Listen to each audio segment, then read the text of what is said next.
நண்பர்களே அனைவருக்கும் வணக்கம். நம் பதிவை பிடித்திருந்தால் லைக் பண்ணுங்கள், ஷேர் பண்ணுங்கள், சப்ஸ்கிரைப் பண்ணுங்கள்.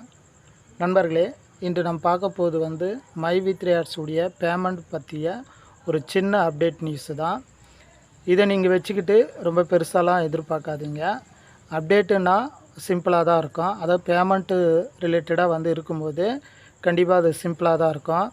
ஏன்னா நம்ம எல்லா அப்டேட்டு செய்திகளையும் மை வித் ரேட்ஸில் உடனுக்குடன் அப்பப்போ தந்து கொண்டு தான் இருக்கிறோம்.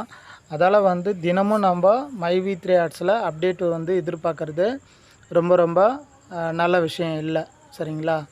எனவே பார்த்திங்கன்னா தற்போது வரைக்கும் பார்த்திங்கன்னா என்ன ஒரு அப்டேட்டு அப்படின்னு சொல்லி பார்க்கும்போது சிம்பிளாக தான் இருக்கும். பேமெண்ட் பார்த்திங்கன்னா கொடுக்கும்போது முதல்ல சிஎம் உறுப்பினர்களுக்கு பேமெண்ட் ரிலீஸ் பண்ண போகிறதாக தகவல் வெளியாகியுள்ளது. இது நண்பர்களே ஒரு எக்ஸ்பெக்டடாக தான் நம்ம சொல்கிறோம். பட் இதே கன்ஃபார்ம் ஆகுமா அப்படிலாம் நீங்கள் எதிர்பார்க்கக்கூடாது. நல்லா நோட் பண்ணிக்கிங்க. சிஎம் கேட்டகரியில் இருக்கிற உறுப்பினர்களுக்கு முதல்ல அமௌண்ட்டு ரிலீஸ் ஆகலாம் அப்படின்ற மாதிரி தெரிவிக்கப்படுகிறது.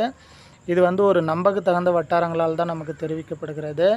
எது எப்படி இருந்தாலும் நமது எம்டி வெளியே வந்தவுடன் தான் அது யாருக்கு முதல்ல பேமெண்ட்டு, ஜிஎம்முக்கா அல்லது சிஎம்முக்கா அல்லது பிஎம்முக்கா அப்படின்னு நமக்கு தெரியும். பிஎம் ஆல்ரெடி நம்ம அமௌண்ட்டு கொடுத்தாச்சு. அடுத்து ஜிஎம்எல்லேருந்து நமக்கு அமௌண்ட்டு போட வேண்டிய ஒரு பெண்டிங் சூழ்நிலை இருக்குது. பொறுத்திருந்து பார்ப்போம். இது முழுக்க எக்ஸ்பெக்டடு. மீண்டும் அடுத்த ஒரு பதிவில் பார்க்கலாம். நன்றி.